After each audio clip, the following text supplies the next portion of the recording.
Assalamualaikum warahmatullahi wabarakatuh. Hari ini kita akan membahas soal 3 dimensi dalam beransor. Jadi kalau logonya ansor, tak ulang, logonya ansor itu segitiga. Ini dimaknai sebagai bentuk paling kuat, kokoh, buntir kan gelundung-gelundung. Segitiga ini menjadi bentuk paling kokoh. Tapi dalam ansor sendiri bentuk segitiga itu memiliki filosofi yang lebih dalam. Di antaranya adalah tauhid, fiqih, dan tasawuf, atau keimanan, keislaman, halal haram, keyakinan pada Gusti Allah, dan kemudian keihsanan. Sudah dalam ranah wisdom, tapi juga bisa dimaknai hablum minallah, hablum minannas, hablum minal alam. Hanya yang ingin saya bahas adalah trilogi dimensi gerakan ansor dalam terminologi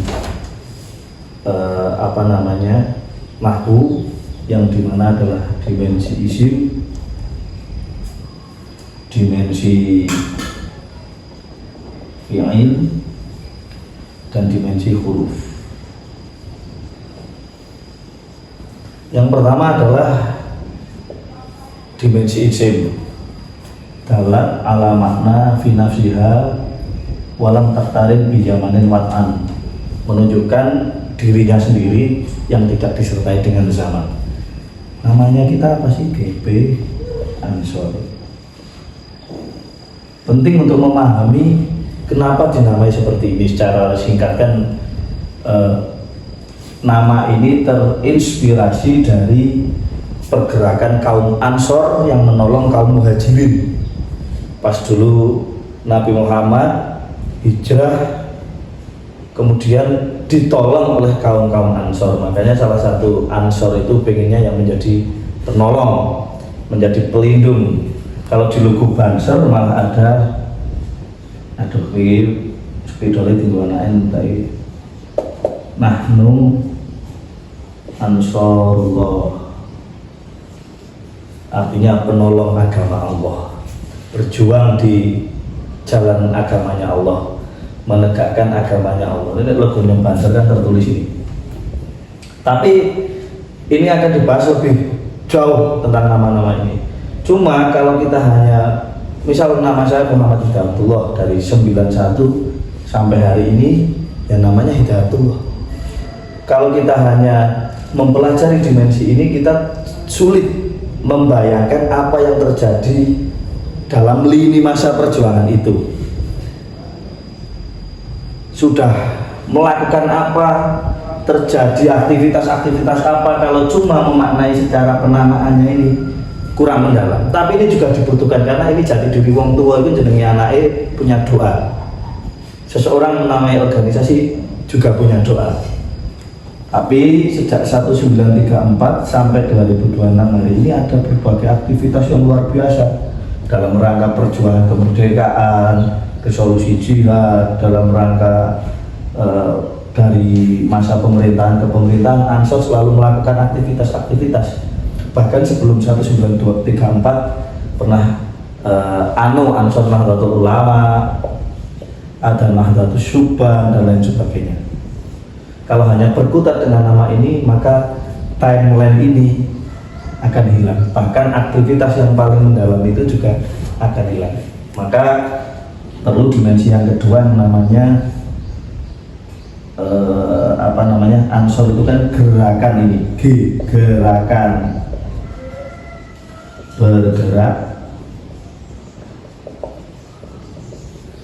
itu kan bekerja, kerja, maka ini adalah dimensi fi'il, yang mana kita mengenal madhi dan mudhari. Mudhari'nya ini ada ha, ada is, bal. Nah, fi'il itu kan dalat ala makna fi nafsiha waktu rinat bizamanin mat'an, menunjukkan dirinya sendiri dengan disertai zaman. Nah, inilah penting yang dimensi kedua, sehingga fi'il itu mengenal yang namanya masa lampau, sekarang, dan masa depan. Penting bagi kader Ansor itu untuk bertanya apa yang sudah dilakukan Ansor, apa yang sedang dilakukan Ansor, dan apa yang akan dilakukan Ansor. Karena apa yang kita lakukan hari ini adalah harus selalu terhubung dengan jati diri kita di masa lampau, bagian mandat dari sejarah. Apa yang telah terjadi di masa lampau itu menginspirasi gerakan-gerakan kita hari ini, para ulama dahulu dan lain sebagainya. Apa yang diperjuangkan itu sedang kita lakukan hari ini. Juga harus tersambung dengan gerakan-gerakan yang akan terjadi di masa depan. Bahasanya itu tidak terlalu responsif, hanya insidental, orang lain gini, kita gini, orang lain gini, kita gini, nggak bisa. Apa yang diperjuangkan di masa lampau itu sedang kita lanjutkan di hari ini dengan bayangan apa yang akan dicapai Ansor di masa depan. Jadi terhubung terus-menerus. Makanya dalam gerakan-gerakan itu dimensi vinil ini sangat penting untuk menjawab pertanyaan sudah ngapain Ansor, sedang ngapain Ansor, dan akan ngapain Ansor. Ini penting banget. Yang selanjutnya adalah dimensi huruf, dalat ala makna fi ghairiha, atau dalam hal ini sekarang Ansor itu bermakna bersama dengan unsur-unsur yang lain. Ansor adalah jembatan penghubung. Kalau di Nahwu ada fi, ada ala. Dia adalah penghubung kalimat yang satu dengan yang lain, sehingga membuat kalimat itu memiliki makna, mempunyai kemanfaatan yang lebih luas. Nah, Ansor selain secara namanya tadi mengenal jati dirinya di dalam dirinya sendiri itu jangan ngapain, terus aktivitas-aktivitas dalam lintas masa itu harus kita maknai, kita juga harus siap tidak untuk kemudian bermakna ketika disandingkan dengan kalimat-kalimat yang lain, atau bermakna bersama-sama dengan instrumen-instrumen yang lain. Makanya kemudian ada dimensi yang ketiga yang disebut huruf. Siap tidak hari ini Ansor bermakna bersama dengan Karang Taruna, bahkan mungkin menjadi dua kutub yang berseberangan, kita di tengah-tengahnya sebagai jembatan kemudian memiliki makna yang luar biasa. Ini makanya kalau di zaman Ansor sekarang Purworejo ya itu ada istilah progresif, produktif, kerja dan kolaboratif. Nah, sampai di sini masuk ya. Ini setiap bab ini telah kita bahas sederhana dan akan menarik jika kemudian dibahas satu persatu secara lebih mendalam. Misal setiap nama ini dulu kok kenapa Ano, kenapa Nahdlatul Syubban, kenapa GP Ansor, kenapa Banser, doa apa yang disematkan pada nama-nama itu. Kemudian kalau bicara ini sudah ngapa, sedang ngapa, akan ngapa lah, sudah ngapanya ini kan banyak banget yang bisa dibahas. Kerja-kerja Ansor di masa lalu, kerja-kerja kita di masa sekarang, dan kita harus bekerja apa di masa depan, itu kan menarik untuk dibahas.